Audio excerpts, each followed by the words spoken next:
నమస్తే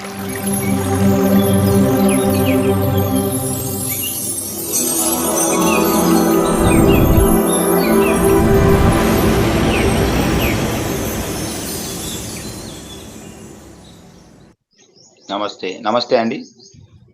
ధ్యానులందరికీ నమస్కారం.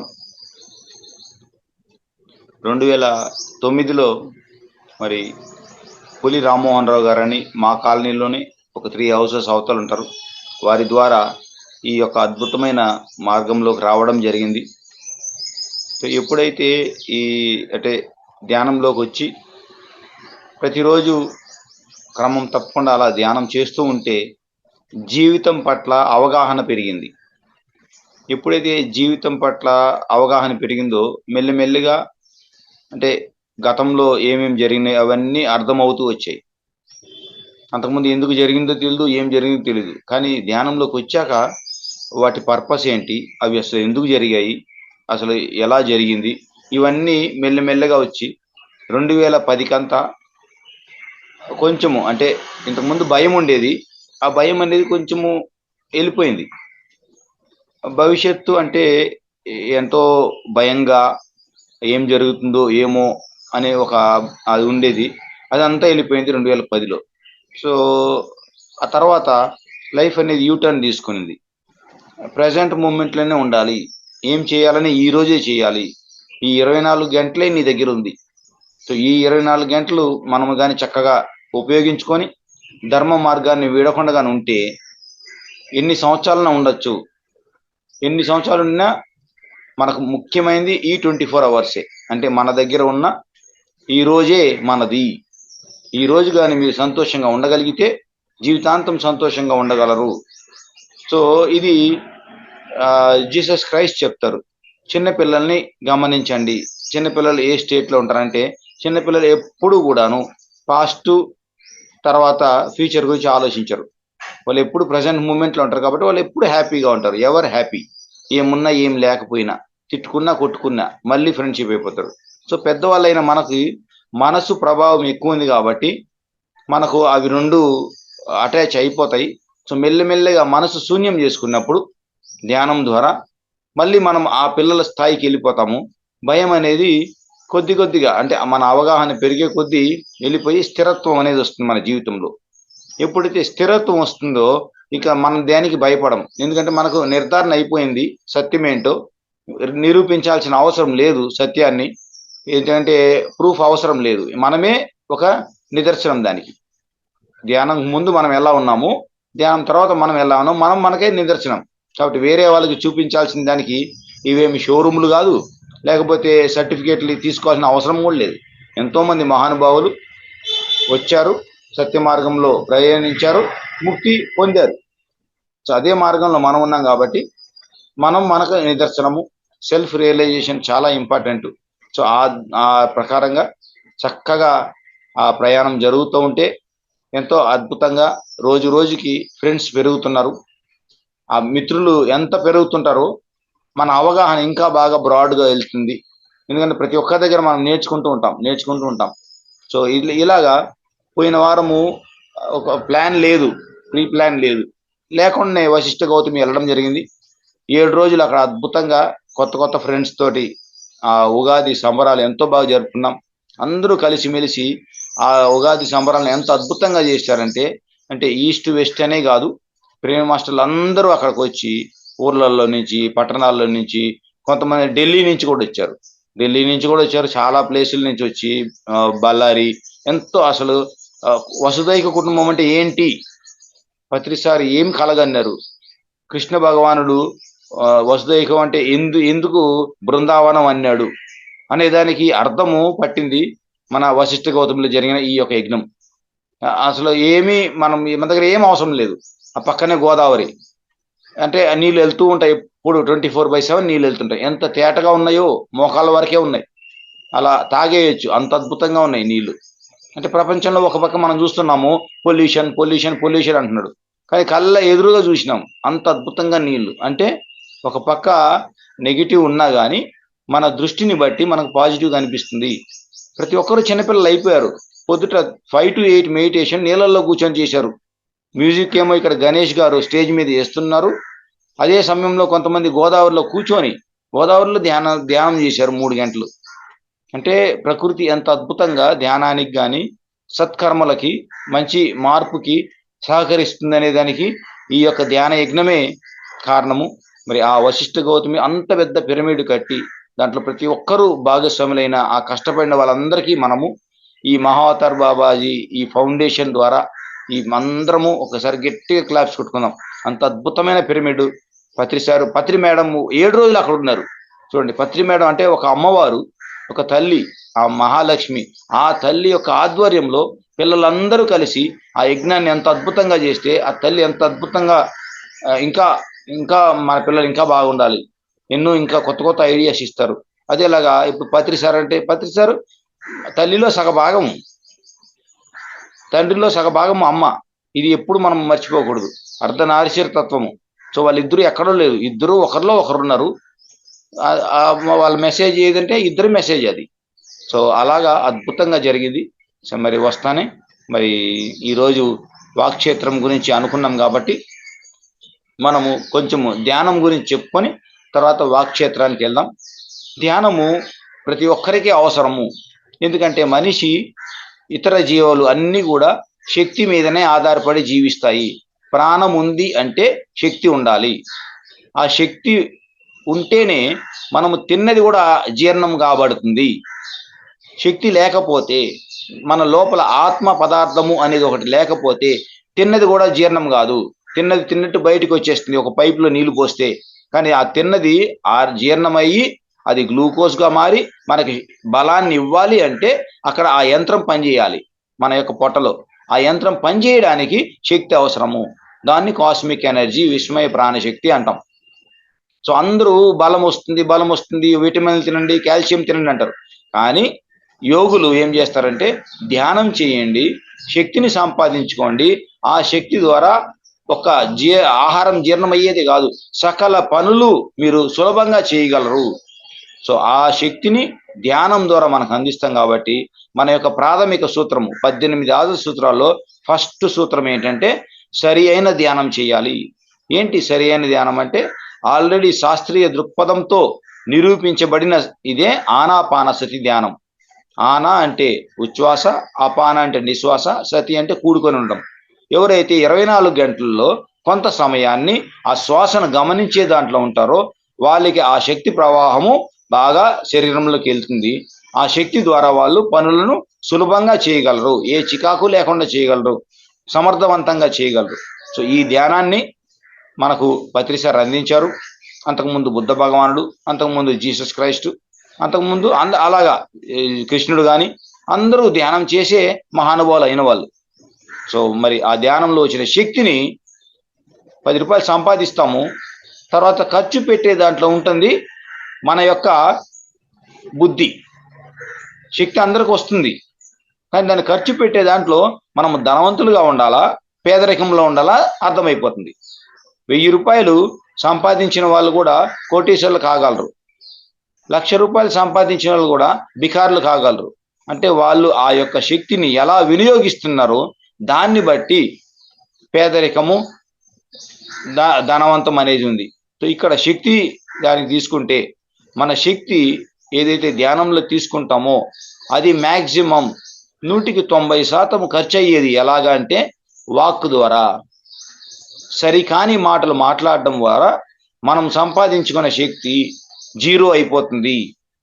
సో ఎక్కడ మనం బ్రేక్ వేయాలి అంటే వాక్ క్షేత్రంలో బ్రేక్ వేస్తే ఉండే శక్తి అలాగే ఉంటుంది, జ్ఞానం పెరుగుతుంది, కర్మలు ఎక్కువ కావు. కాబట్టి ఆ వాక్ క్షేత్రం మీద ఫోకస్ చేసినప్పుడు బుద్ధి పరిపక్వ స్థితికి వస్తుంది. సో ప్రతి ఒక్కరము నో జడ్జిమెంట్, నో కమెంట్ అనే ఆ స్థాయిలో ఉంటూ ఏది జరుగుతుందో దాన్ని గమనిస్తూ మనకి ఏదైనా నేర్చుకోవాలి అని ఉంటే నేర్చుకోవాలి, మిగిలిన సమయంలో మౌనంలో ఉండాలి. ఇది 18 ఆదర్శ సూత్రాల్లో 4వ పాయింట్. సత్సంగం తర్వాత అంటే సజ్జన సాంకేత్యం అయిన తర్వాత 4వ పాయింట్ వచ్చేది మౌనము. తో విధిగా ప్రతి ఒక్కరూ రోజులో 1 గంట 2 గంటలు, లేకపోతే వారానికి 1 రోజు, లేకపోతే నెలకి 4 రోజులు ఇలాగా మనము నిర్ణయించుకొని మన మైండ్ని దానికి ట్యూన్ చేసుకొని ఆ పద్ధతిలో సంవత్సరంలో కొన్ని రోజులు అలా చేసుకుంటూ పోయామంటే ఏదైతే మనం ధ్యానం ద్వారా తీసుకున్న శక్తిని అలా స్టోర్ చేసుకుంటామో ట్యాంక్ ఎప్పుడు ఫిలప్ అయి ఉంటుంది. ఎప్పుడు ఏ సమస్య వచ్చినా ట్యాప్ తిప్పుతాము, ఆ శక్తిని దానికి ఉపయోగించుకుంటాము. మళ్ళీ ధ్యానం చేస్తున్నాం కాబట్టి ట్యాంక్ ఎప్పుడు ఫుల్గా ఉంటుంది. ఏ సమస్య వచ్చినా మనము ఒక 2 క్షణాలు లేకపోతే కొన్ని నిమిషాలు ఆ గందరగోళంలో ఉంటాము. ఎప్పుడైతే విచక్షణ వస్తుందో ఆటోమేటిక్గా శక్తి ఉంది కాబట్టి ఆ శక్తిని అలా డైవర్ట్ చేసి ఆ సమస్యని పరిష్కరించుకొని ప్రశాంత స్థితికి వెళ్ళిపోతాము. ఆ ట్యాంకు ఫిల్ లేనప్పుడు ఏమవుతుందంటే అంతా ఖర్చు పెట్టేశాము, కర్మలు పెరుగుతున్నాయి, సో ధ్యానం రోజు చేస్తున్నాము కానీ ట్యాంక్ ఫుల్ లేదు. ఒక సరికాని మాట వల్ల ట్యాంక్ మొత్తము వెళ్ళిపోయింది. మీ అబ్బాయి ఏం చేస్తున్నాడు, మీ అమ్మాయి ఏం చేస్తుంది, ఆ పక్కింటి వాళ్ళు ఏం చేస్తున్నారు, దీన్ని ఎంక్వైరీ చేసి అక్కడ మాట్లాడడం వల్ల అది మనది సంబంధం లేదు కాబట్టి ట్యాంక్ ఖాళీ అవుతుంది. సో ట్యాంక్ ఖాళీ ఎప్పుడు చేసుకోకూడదు. ట్యాంక్ ఖాళీ ఏ ట్యాంక్ ఖాళీ చేసుకోవాలంటే మన పైన ట్యాంక్ని ఖాళీ చేసుకోవాలి. బుర్ర అనే అది ఆ బుర్రలో రకరకాల ఆలోచనలు ఉన్నాయి, అది ఖాళీ చేయడానికే మనము ధ్యానం చేస్తున్నాము. ఎప్పుడైతే ఇది ఖాళీ అయ్యిందో రకరకాల ఆలోచనలు వెళ్ళిపోయి 1, 2 పనికొచ్చే ఆలోచనలు మాత్రం ఉంటాయో అప్పుడు ఇంకొక ట్యాంక్ ఫుల్ అవుతుంది, అది శక్తి అయిన ట్యాంకు. సో వాక్క్షేత్రము ప్రతి ఒక్కరూ చాలా అద్భుతంగా సరి అయిన మాటలు మాట్లాడాలి. ఎవరికైతే ఆ మాటలు రావు అనుకుంటారో వాళ్ళు పత్రిసారి చెప్పినట్టు అరువు తీసుకోవచ్చు, మాటలు అరువు తీసుకోవచ్చు, ఏం ప్రాబ్లం లేదు. ఒక రమణ మహర్షి ఎంత మాట్లాడాడు, ఏం మాట్లాడారు అది తెలుసుకోవాలి. ఒక బాలయోగి ఎందుకు మాట్లాడలేదు, ఒక స్వామి రామ మాట్లాడితే ఆ నోటెమ్మట ఏం వాక్కులు వస్తాయి, వాటిని మనం తీసుకోవచ్చు, మన జీవితంలో దాన్ని అన్వయించుకొని అవే చెప్పచ్చు.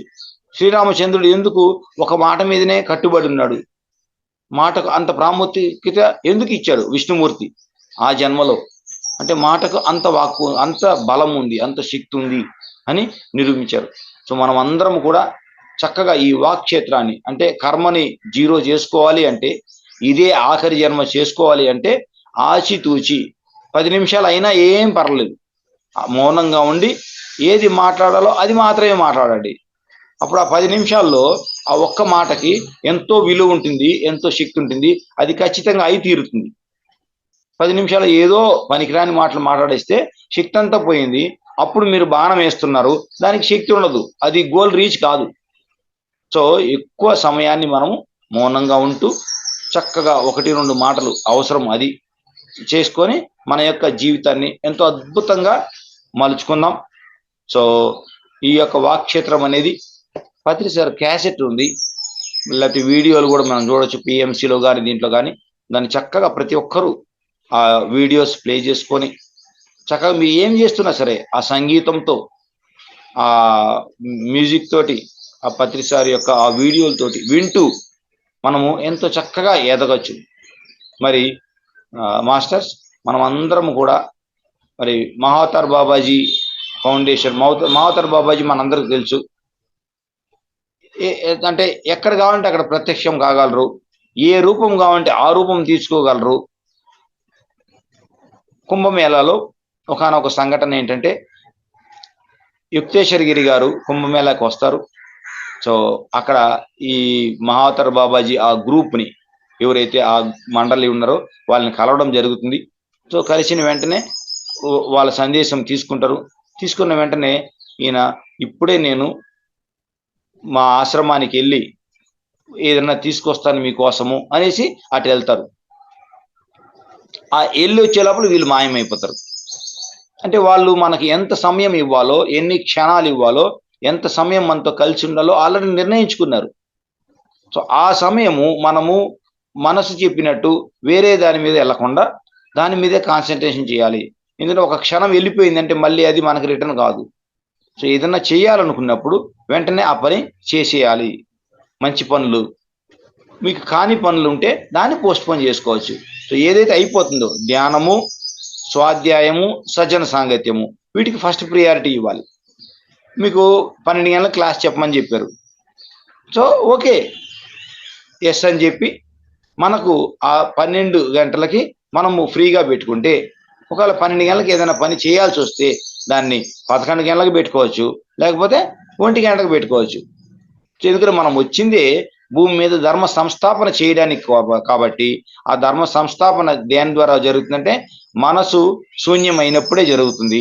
మనసు ఉన్నప్పుడు అన్ని లాభాలు చూస్తాము, నువ్వు నేను తేడా చూస్తాము, నాకెంత ఉంది నీకెంత లేదు, దీని గురించి మాట్లాడుకుంటాం. కానీ మనసు శూన్యమైనప్పుడు అందరూ ఆత్మస్థితిలో ఉంటారు, అందరూ సమానమే, ఎవరు ఎక్కువ కాదు ఎవరు తక్కువ కాదు ఆ స్థితిలో ఉంటాం. కాబట్టి ఆటోమేటిక్గా ధర్మ సంస్థాపన అనేది జరిగిపోతుంది. తో మనసు శూన్యం చేసుకొని చక్కగా వాక్క్షేత్రాన్ని శుద్ధి చేసుకుందాం. మరి దాన్ని ఎప్పుడైతే వాక్క్షేత్రము చక్కగా అవుతుందో మనమే దేవుళ్ళము అన్నారు వీరబ్రహ్మం గారు. మాటకేమి ఫలము మనసు నిల్ప ఫలము, మనసు నిలుప తేట మాట దొరకు, తేట మాట దొరక దేవతామూర్తి అవు కాళికాంబ హంస కాళికాంబ. మాటకేమి ఫలము అంటే మాటలకేం ఫలం? ఆ మాటల్లో సత్యం లేకపోతే, అది ఒక శాస్త్రీయ దృక్పథంగా లేకపోతే ఎన్ని మాట్లాడినా అది వేస్ట్ కదా, బురదలో పోసిన పన్నీర్ లాగా కదా.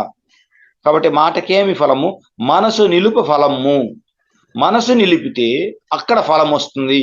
అంటే చంచలమైన మనసుని ధ్యానము ద్వారా హనుమంతుడిలాగా ఏకీకృతం చేసినప్పుడు అక్కడ ఫలం వస్తుంది. మనసు అటు ఇటు వెళ్తే ఫలం రాదు. మనసు నిలకడగా శరీరం ఎక్కడుందో అక్కడే ఉన్నప్పుడు, శరీరము మనసు రెండు ఒకటే చోట ఉన్నప్పుడు ఆ పని సార్థకమవుతుంది. సో మాటకి ఎప్పుడు ఫలం వస్తుందంటే మనసు నిలిపిన తర్వాత ఆ ఫలం వస్తుంది. 100 మాటలు మాట్లాడేవాడు ధ్యానం చేసిన తర్వాత 1-2 మాటలు మాట్లాడతాడు. సో ఆటోమేటిక్గా ఆ 98 మాటలు వెళ్ళిపోతాయి. ఆ 2 మాటలకి ఎనర్జీ వస్తుంది. ఆ 2 మాటలు ఏదైతే మాట్లాడినావో అదే నీ జీవితంలో ఫలాన్ని తీసుకొస్తుంది.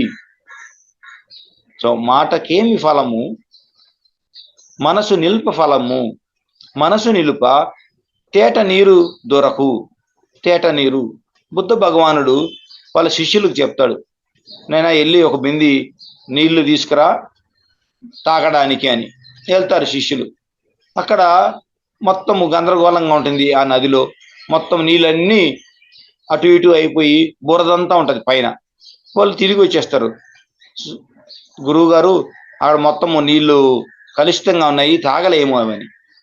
1 గంట తర్వాత మళ్ళీ పంపిస్తాడు, మళ్ళీ వెళ్తారు, అక్కడ అలాగే ఉంటుంది.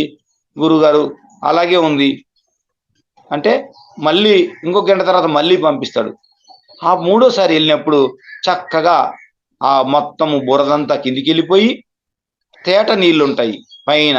ఆ తేట నీళ్ళు అలాగా తీసుకొని వచ్చి, గురువుగారు ఇలాగుంది, దీని ఎందుకు ఇలా అయ్యింది ఒకసారి మాకు చెప్పరా అంటే, బుద్ధ భగవానుడు ఎక్కడికి వెళ్ళలేదు, అక్కడే ఉన్నారు. కానీ వెళ్ళి ఆ చూసి తెచ్చింది శిష్యులు. అప్పుడు బుద్ధ భగవాన్ చెప్పాడు, దేనికైనా ఓపిక కావాలనైనా, మీరు ఫస్ట్ టైం వెళ్ళక ముందు గొర్రెల మంది వెళ్ళింది ఆ నీళ్ళ నుంచి ఇటు పక్క నుంచి అటు పక్కకి. ఇప్పుడు ఆ గొర్రెల మంది వెళ్ళిందో ఆ కింద ఉండే బురదంతా బయటకు వచ్చింది. మరి 1 గంట తర్వాత మళ్ళీ 2వసారి వెళ్ళారు, అప్పుడు అక్కడ ఆవుల మంది వెళ్ళింది. ఆ నీళ్లు మళ్ళీ కలుషితమైనవి, అవి బయటకు వచ్చింది ఆ కింద ఉండే మట్టి అంతా. మరి 3వసారి ఎప్పుడైతే వెళ్ళారో అవన్నీ వెళ్ళిపోయినాయి ఈ పక్క నుంచి ఆ పక్కకి మేత కోసము. ఇంకేమీ అలజడి లేదు. కాబట్టి అది ఆ చెత్త ఏదైతే పైకి లేచి కిందికి వెళ్ళింది. వెళ్ళిన తర్వాత చక్కగా ఆ నీళ్లు తేటగా అయినాయి. ఎప్పుడైతే తేటగా అయినాయో మీరు వెళ్ళి ఆ పైనుండే నీళ్ళని బిందుతో తీసుకొచ్చారు, అది తాగేదానికి యోగ్యమైన నీళ్లు. సో ఆ యొక్క పరిస్థితులను గమనించి జ్ఞానాన్ని తీసుకొని దేనికి తొందరపడకుండా ఎప్పుడు మనకు తేట నీళ్ళు వస్తాయో అప్పుడు. సో ఇక్కడ వీరబ్రహ్మం గారు ఆ తేట గురించి చెప్పారు. మాటలు ఎప్పుడైతే కట్టి పెడతామో, ఎప్పుడైతే మౌనంలో ఉంటామో, మన లోపల నుంచే ఆ గత జన్మల నుంచి గత కర్మల నుంచి వచ్చిన ఆ యొక్క పనికిరాని మాటలు, ఆ సంస్కారం అంతా పోయి పనికొచ్చే మాటలు ఏది అవసరం అవి మాత్రము బయటికి వస్తాయి. ధ్యానంలో ఇంత పవర్ ఉంది, ఇంత ప్రాసెస్ జరుగుతుంది మన లోపల. ఊరికే కళ్ళు మూసుకునేదే కాదు. కళ్ళు మూసుకుంటే ఆ మనసు శూన్య స్థితికి వెళ్తే ఇంత కెమిస్ట్రీ జరుగుతుంది ఈ బాడీలో. అందుకే ధ్యానం అనేది ఒక శాస్త్రీయ దృక్పథము. ఇది ఒక మూఢనమ్మకము కాదు, గుడ్డి నమ్మకము కాదు. ఎంతో మంది ధ్యానం ద్వారా ముక్తి పొంది ఉన్నారు. సో ఆ స్థితి రావాలంటే వాక్క్షేత్రం మీద పట్టు రావాలి. మాట్లాడకుండా ఉండే ఏం కాదు. ఎప్పుడు అవసరం అప్పుడు ఖచ్చితంగా నోరు తెరవాలి. ఒక జంతువుని హింస చేస్తున్నాడు, కోటీశ్వరుడే కావచ్చు, కానీ ఖచ్చితంగా నీకు పాపం వస్తుంది అని చెప్పగలగాలి. ఒక జీవిని చంపే హక్కు నీకు లేదు. ఒక జీవిని ప్రేమించు వీలైతే, అంతేగాని దాని యొక్క జీవితాన్ని చంపే హక్కు నీకు లేదు అని నోరెత్తి చెప్పాలి. ఎక్కడ చెప్పాలో అక్కడ చెప్పగలగాలి. 2 సార్లు చెప్తాము, మూడోసారి మనం పట్టించుకోము, ఇంకొక వ్యక్తి దగ్గరికి వెళ్తాము. వాక్కును అక్కడ ఉపయోగించాలి. అంతేగాని పనికిరాని మాటలు, వాళ్ళ జీవితాలు వీళ్ళ జీవితాలు అయిపోతున్నాయి భవిష్యత్తుని. మనము ఖచ్చితంగా మరి ఈ వాక్క్షేత్రాన్ని ఇలాగా చేసుకుంటూ అద్భుతంగా పురోగతి చెందుకుంటూ మరి మరి పిఎస్ఎస్ఎంలో ఉండి ఆ 4వ సూత్రాన్ని చక్కగా చేసుకుంటే ధ్యానం బాగా కుదురుతుంది. జీవితాల్లో మనం ముందుకెళ్తాము. మరి ఈరోజు సెషన్ని ఇంకా క్వశ్చన్ అండ్ ఆన్సర్స్ ద్వారా మనము చక్కగా చేసుకుందాం. ఈరోజు పిఎంసి లైవ్ కూడా ఉంది. బ్రహ్మం గారిది సత్య దర్శనంలో 3వ ఎపిసోడ్ వస్తుంది 10 to 11. సో దాన్ని మనం కొనసాగించుకుందాం. లైవ్లో చూసేవాళ్ళు చూడండి. మళ్ళీ ఇంకొక ఎపిసోడ్ ఉంటుంది. మొత్తము ప్రతి మాస్టర్ దగ్గర నుంచి మనం నేర్చుకోవాలి. ప్రతి మాస్టర్ మనకు అర్థం కాకపోవచ్చు, కానీ 2 సార్లు 3 సార్లు విన్నాం అనుకోండి, ఆ సారం మనకు వచ్చి తీరుతుంది. సో ఆత్మ యొక్క లక్ష్యం ఏంటంటే అందరి దగ్గర నుంచి ఉండే మంచిని తీసేసుకోవాలి. అందరి దగ్గర మళ్ళీ మళ్ళీ మనం ఈ భూమి మీదకి రాము. సార్ చెప్పారు, ఇదేనైనా పిరమిడ్ మాస్టర్కి ఆఖరి జన్మ ఈ భూమి మీద అని. మరి ఆఖరి జన్మ ఎలా ఉండాలి? ప్రతిరోజు నేర్చుకుంటూ ఆనందంగా హాయిగా గడపాలి. సో మిగతా వాళ్ళంతా ఏదో సంపాదించాలి, ఏదో చేసేయాలి, రేపు పొద్దుట మేము సుఖంగా ఉంటాము, ఎల్లుండి మేము ఆనందంగా ఉంటాము అనుకుంటారు. కాదు, ఈ క్షణంలో ఇప్పుడు సమయాన్ని సద్వినియోగపరుచుకుంటే ఆటోమేటిక్గా రేపు ఇంకా అద్భుతంగా ఉంటుంది. సో మరి దీంతో నాకు ఎంతో అద్భుతమైన అవకాశం ఇచ్చారు. మీ అందరికీ నేను ధన్యవాదాలు తెలుపుకుంటూ, ఇంత వాక్క్షేత్రంలో ఎక్కువ మాట్లాడలేము, మౌనంలో ఉండాలే కానీ మౌనం గురించి చెప్పేదానికి ఆడ ఏమి లేదు. మనము ధ్యానం చేస్తే ఆ ధ్యానం ద్వారా మౌనం వస్తే నిజ జీవితంలో ఆ మౌనాన్ని మనం పాటించినప్పుడు అప్పుడు రిజల్ట్ వస్తుంది. మౌనం గురించి 4 గంటలు చెప్తే మనకు ఫలితం రాదు. మౌనం గురించి మౌనంగా పాటిస్తే అప్పుడు వస్తుంది. కాబట్టి మరి ఇది ప్రాక్టికల్ క్లాస్ కాబట్టి మనము ఒక 10 నిమిషాలు అందరము, మీరు కళ్ళు తెరుచుకునే ఉండండి కానీ మౌనంగా ఉండండి. ఏం జరుగుతుందో గమనిస్తూనే ఉండాలి కానీ మనశూన్యంలో ఉండాలి. 10 నిమిషాలు ఎవ్వరు ఏమీ చేయకండి. చూడండి మనసు ఎటు వెళ్తుందో గమనించండి. 10 నిమిషాలు ప్రాక్టికల్ ఎక్స్పీరియన్స్. కళ్ళు తెరుచుకునే ఉండాలి, ఏమేమి జరుగుతుందో గమనిస్తూనే ఉండాలి. చెవులు కూడా తెరుచుకునే ఉన్నాయి, కానీ ఎవరి మీద ఏ కమెంట్మెంట్ ఉండకూడదు, ఏ కమెంట్స్ ఉండకూడదు. మీరు ఇళ్లల్లో ఉంటే చక్కగా ఇంట్లో వాళ్ళు లేస్తూ ఉంటారు, వాష్రూమ్కి వెళ్ళి వస్తూ ఉంటారు. ఒకవేళ మీరు బయట కానీ ఆరు బయట ఉంటే పిచ్చుకలు ఆ సంగీతాన్ని వినిపిస్తూ ఉంటాయి.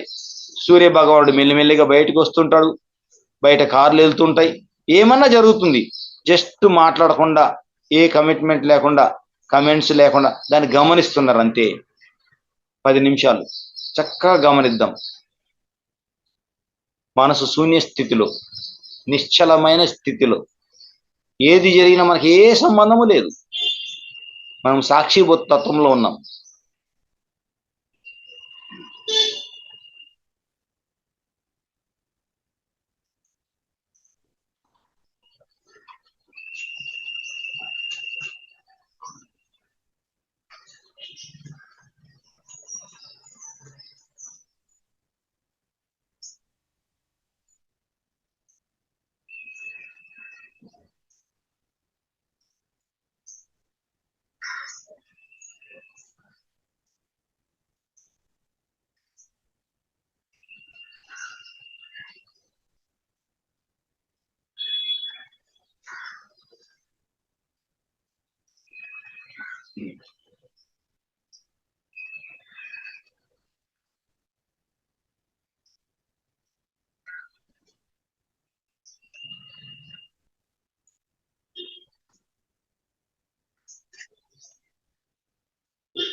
ఇంకొక 5 నిమిషాలు మాస్టర్స్.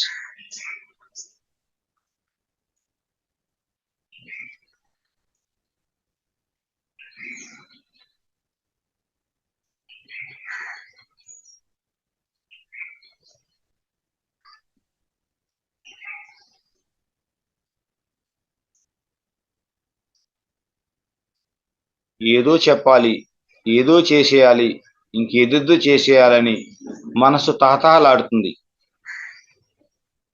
దాన్ని పట్టించుకోకండి.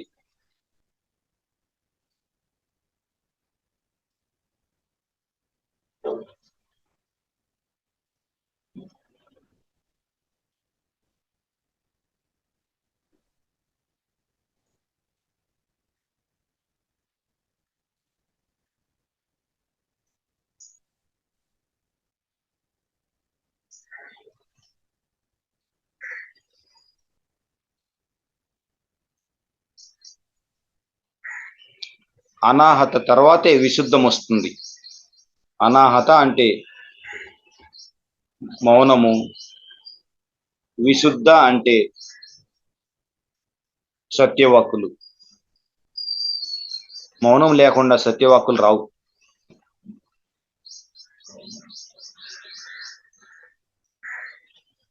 విశేషంగా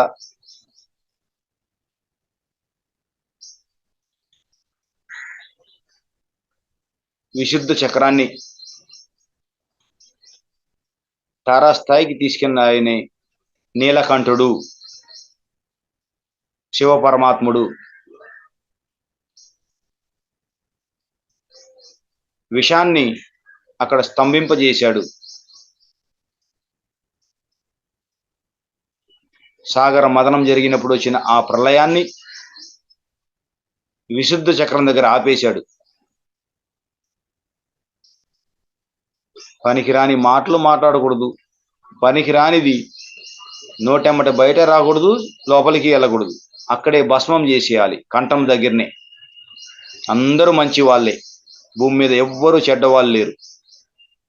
చూసే దృష్టిని బట్టి మంచి చెడు ఉంటుంది.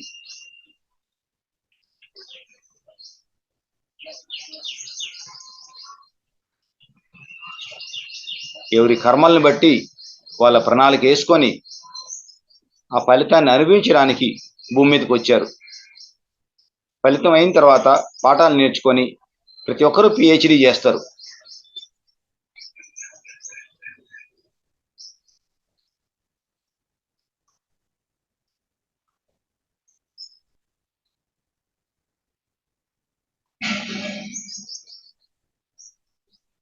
ఇంకొక 2 నిమిషాలు మాస్టర్స్.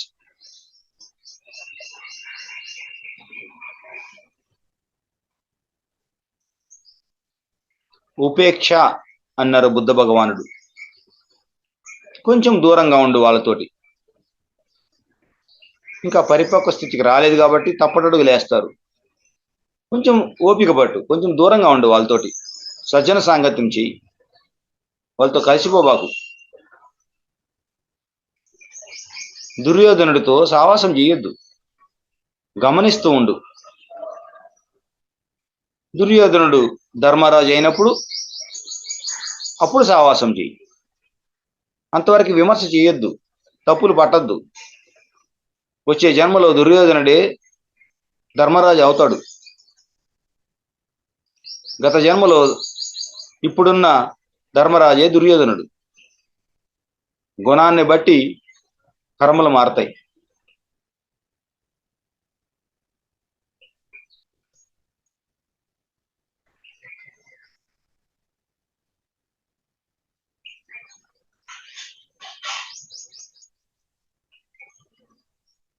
ఆఖరి 1 నిమిషం మాస్టర్స్.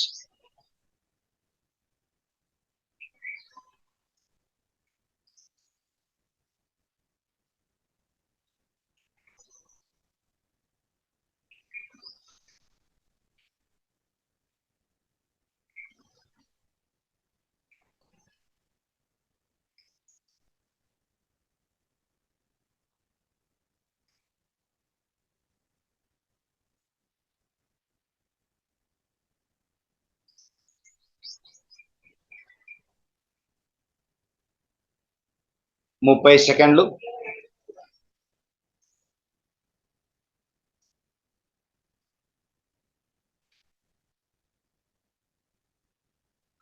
పది సెకండ్లు. కళ్ళు ముయ్యలేదు, చెవులు మూసుకోలేదు, మనసు నడుస్తుంది, అయినా చలించకుండా ఉండాలి. సృష్టి ఎవరి కోసం ఆగదు అనే సత్యాన్ని ఎప్పుడూ గుర్తుపెట్టుకోవాలి.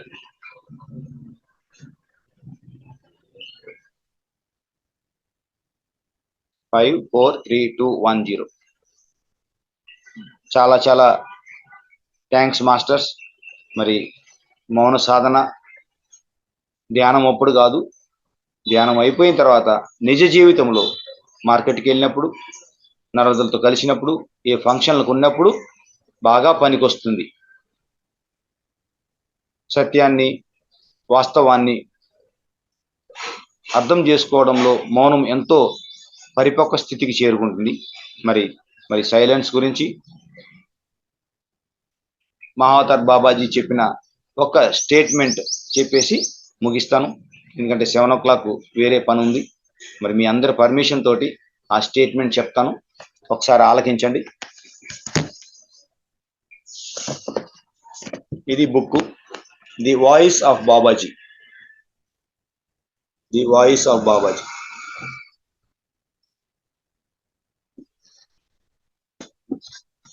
Piece and meditation, silence and meditation. అంటే సైలెన్స్ అంటే మౌనము, మెడిటేషన్ అంటే ధ్యానము. Silence and meditation are the 2 ways for peace, power and prosperity. చూడండి స్టేట్మెంట్ ఎంత అద్భుతంగా ఇచ్చారు Mahavatar Babaji. Silence and meditation అంటే గమ్మున ఉండడము, సైలెన్స్ గా ధ్యానము. ఇవి 2 types. దేనికోసము అంటే పీస్ అంటే ప్రశాంతత, శాంతి, మనశ్శాంతి. ఏదైనా సరే శాంతంగా ఉండాలి అంటే ఈ 2 ఉండాలి. రెండోది ఏంటంటే పవర్. నేను ఏదో సాధించాలి ఏమో అనుకుంటారు కదా, ఫస్ట్ కానీ ఇవి 2 కానీ మీరు సాధిస్తే ప్రపంచంలో అన్ని సాధించగలరు. పవర్ వస్తుంది మీకు. ఒకటి ప్రశాంతత వస్తుంది, శాంతి వస్తుంది, రెండోది పవర్ వస్తుంది. ఏ పనన్నా మీరు హ్యాపీగా చేసేయగలరు, ఆడుతూ పాడుతూ. మళ్ళీ ప్రాస్పరిటీ, ప్రోగ్రెస్, ఆత్మ యొక్క అభివృద్ధి ఏదైతే ఉందో అది అద్భుతంగా జరుగుతుంది ఈ 2 పాటించినప్పుడు. Silence and meditation are the 2 ways for peace, power and prosperity. So Mahavatar బాబాజీకి మరి అదేలాగా అందరి గురువులకి మనము ఈ క్షణంలో ఇప్పుడే కృతజ్ఞతలు తెలుపుకున్నాం. అదేలాగా మన తల్లిదండ్రులకి, పత్రి సార్కి, పత్రి మేడంకి, మరి ఈ అవకాశం ఇచ్చిన మీ అందరికీ కూడా, దేవుళ్ళందరికీ నేను కృతజ్ఞతలు తెలుపుకుంటూ మరి కొంచెం ఎర్లీగా చేద్దాం అనుకున్నా. సరే ఈ 10 నిమిషాలు చేస్తే ఇది బాగున్ను, ఒక కొత్త ప్రయోగము. ఎందుకంటే భూమి మీద ఎన్నో జరుగుతున్నాయి, ఇటైనా తీసుకుంటాం, అటైనా తీసుకుంటాం. మీరు పాజిటివ్ వైపు తీసుకుంటే నెగిటివ్ మీ శత్రువు అవుతుంది, మీరు నెగిటివ్ పైన తీసుకుంటే పాజిటివ్ మీ శత్రువు అవుతుంది. ఇక్కడ మనం శత్రువులు సృష్టించుకోవడం రాలేదు. ఆ మిడిల్ పాత్ ఏదైతే ఉందో సాక్షిభూతంగా పాజిటివ్, నెగిటివ్ 2 ఉంటాయి ఎప్పుడు. కానీ నా దారికి ఏవి అడ్డు కావు. నా గమ్యము పాజిటివ్ కాదు, నెగిటివ్ కాదు, జీరో స్టేటు. నేను ఎప్పుడు జీరోలోనే ఉంటాను, న్యూట్రల్లోనే ఉంటాను. ఏది జడ్జిమెంట్ చేయను. నేను నా మార్గము, నా ఏదైతే అనుకున్నామో గోల్, నా ముక్తి మార్గముకే నేను ప్రయాణిస్తాను అన్నప్పుడు గోల్డెన్ మిడిల్ పాత్ వెళ్తే మన యొక్క లక్ష్యాన్ని ఆ పిరమిడ్ కోణంలో పైకి ఎలా ఉందో ఆడికి వెళ్ళాలి మనం. ఇటుపక్క అటుపక్క దారి తప్పకూడదు. పైన ఆ యొక్క బిందువు ఏదైతే ఉందో పిరమిడ్ లో పైకి, ఆ స్థాయికి మనం వెళ్ళాలి. సహస్రార స్థితికి వెళ్ళాలి అంటే పాజిటివ్ నెగిటివ్ చూసుకోకూడదు, మన ప్రయాణం పైకే ఉండాలి. మరి థ్యాంక్ యూ మాస్టర్స్.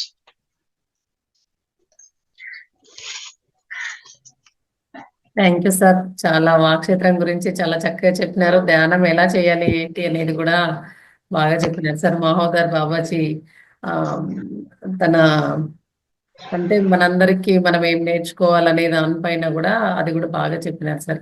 చాలా బాగుంది సార్ జ్ఞానము.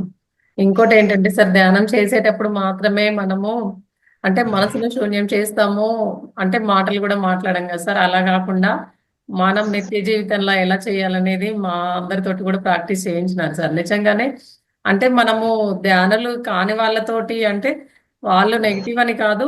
వాళ్ళకి ఎందుకంటే ఆ స్థితి రాలేదు కాబట్టి కొన్ని మాటలు మాట్లాడుతూ ఉంటారు.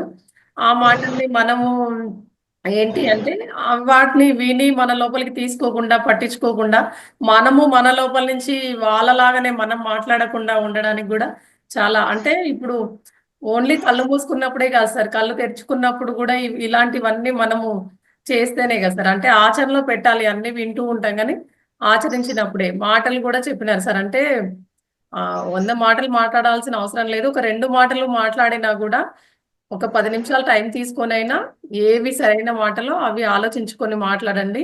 అంటే ప్రతి మాట గూడా రూపుదిద్దుకుంటుంది గదా సార్. భావనా శక్తి రూపంలోకి వెళ్ళి.